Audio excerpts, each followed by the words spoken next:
नमस्कार साथियों, स्वागत है आपका हमारे यूट्यूब चैनल एक्सेल स्टडी में। साथियों, आज की इस वीडियो में हम आपको बताने वाले हैं कक्षा 11वीं के हिंदी विषय का जो असाइनमेंट है वो आप किस प्रकार से हल कर सकते हैं। नवंबर माह में जो तीसरा असाइनमेंट है उसका हल आज हम इस वीडियो में आपको बताने वाले हैं। तो आपको क्या करना है कि इस वीडियो को आपको शुरू से अंत तक देखना है। चलिए शुरू कर लेते हैं। इसके लिए मैं अपना PDF जो बनाया है उसको ओपन कर लेता हूँ। उसके लिए मैं स्मॉल PDF ऐप जो यूज़ करता हूँ PDF बनाने के लिए। यदि आपको स्मॉल PDF ऐप यूज़ करना नहीं आता तो आप जो है कमेंट कीजिए, मैं आपको बता दूँ कि आप इस स्मॉल PDF ऐप को कैसे यूज़ करें। चलिए मैं ओपन कर लेता हूँ। तो यहाँ पर आपको दिख रहा होगा, चलिए मैं आपको जूम करके दिखा देता हूँ। तो यहाँ पर आपको दिख रहा होगा कक्षा 11वीं हिंदी असाइनमेंट माह नवंबर 2020। ये पूर्णांक 20 नंबर का है और यहाँ पर नीचे दिया है प्रश्न 1। गद्यांश को सम्यक पढ़कर नीचे लिखे प्रश्न का उत्तर दीजिए। आपका 5 नंबर का है। तो यहाँ पर नीचे जो एक गद्यांश दिया गया है इसको आपको पढ़ लेना है।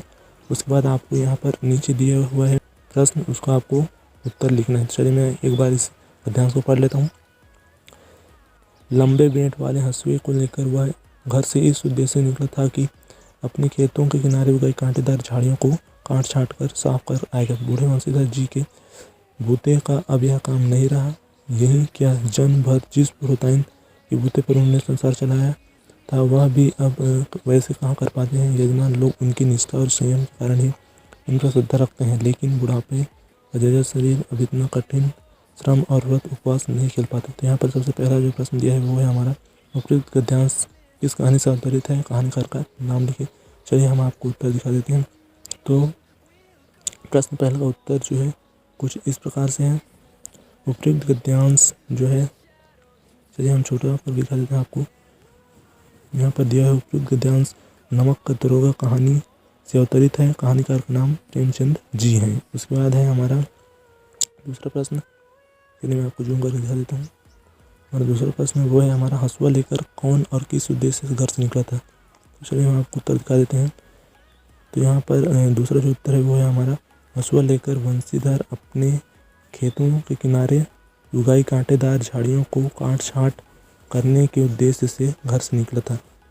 उसके बाद हमारा तीसरा प्रश्न है वो हमारा वंशीधर कौन थे, उनकी जीविका क्या थी। चलिए मैं आपको इसको उत्तर दिखा देता हूँ। उसके मैं नीचे की ओर आ जाता हूँ और यहाँ पर दिया हुआ है प्रश्न तीसरा का उत्तर वंशीधर एक बूढ़े व्यक्ति थे जो अपने खेतों में काम करने जाते हैं। बूढ़ेपन कारण उनके श्रम को उसका शरीर सह नहीं पाता। वे कर्तव्यनिष्ठ एवं संयमी व्यक्ति हैं। उनकी जीविका का साधन वह खेत है जिसमें वे अपना पालन पोषण करते हैं। उसके बाद हम फिर प्रश्न की ओर चले जाते हैं। तो यहाँ हमारा प्रश्न चौथा है वो है हमारा यजमान किस पर और क्यों श्रद्धा रखते थे। तो यहाँ पर हम उत्तर देख लेते हैं। यहाँ पर उत्तर दिया हुआ है यजमान वंशीधर पर उनकी निष्ठा और संयम के कारण उन पर श्रद्धा रखते थे। उसके बाद हम प्रश्न को फिर से देख लेते हैं। तो यहाँ पर प्रश्न दिया हुआ है वंशीधर के लिए कौन सा कार्य कठिन हो गया और क्यों। चलिए हम आपको उत्तर दिखा देते हैं। तो वंशीधर के लिए खेतों में कठिन श्रम करना कठिन हो गया था क्योंकि बुढ़ापे के कारण उनका नश्वर शरीर जो है कठिन श्रम और व्रत उपवास नहीं खेल पाता था।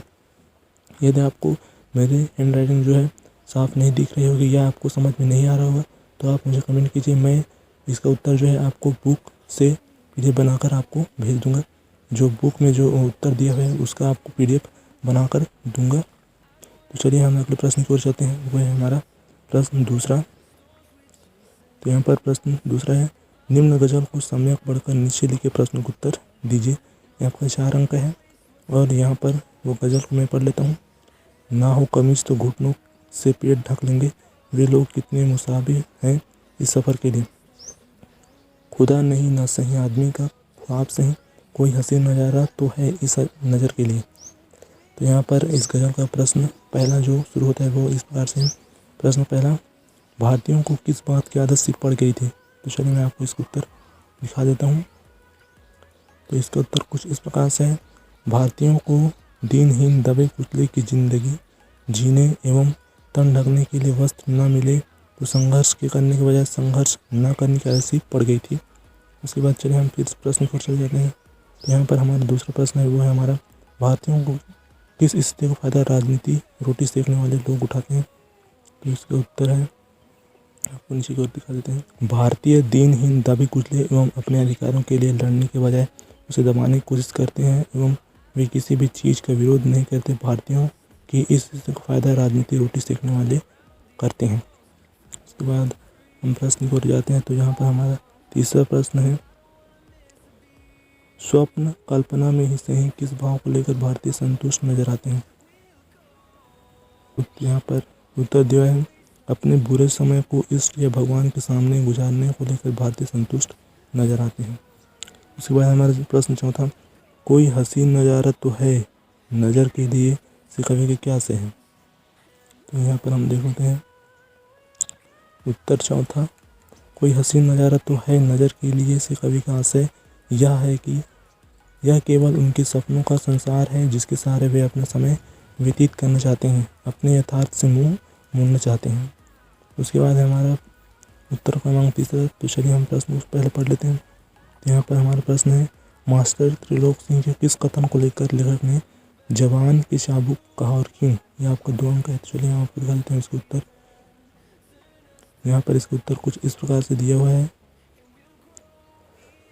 तेरे दिमाग में तो रे लोहे का आग भरा पड़ा है रे, विद्या का ताप कहाँ लगेगा। इसमें मास्टर त्रिलोक सिंह के इस व्यंग वचन को लेखक ने विमान की चाबुक कहा है। चाबुक की चोट व्यक्ति के शरीर को कष्ट पहुंचाती है, लेकिन शब्दों की चोट शारीरिक की चोट से ज़्यादा खतरनाक होती है, क्योंकि यह व्यक्ति की अंतरात्मा पर प्रहार करती है। मास्टर जी का यह कथन धनराम के मानसिक बल को कमजोर करने के लिए पर्याप्त था। उसके मन में यह बात अच्छी तरह बैठ गई थी कि वह तो बस लोहार का काम ही सीख सकता है, विद्यार्जन उसके बस की बात नहीं है। इसलिए मास्टर त्रिलोक सिंह के कथन को लेखक ने जवान की चाबुक कहा है। तो इस प्रकार से था आपका हिंदी का असाइनमेंट पेपर 2020 नवंबर माह का ये पार्ट 1। यदि आपको इसका पार्ट 2 चाहिए तो आप मुझे कमेंट कीजिए, मैं इसका पार्ट 2 लाने का प्रयास करूँगा।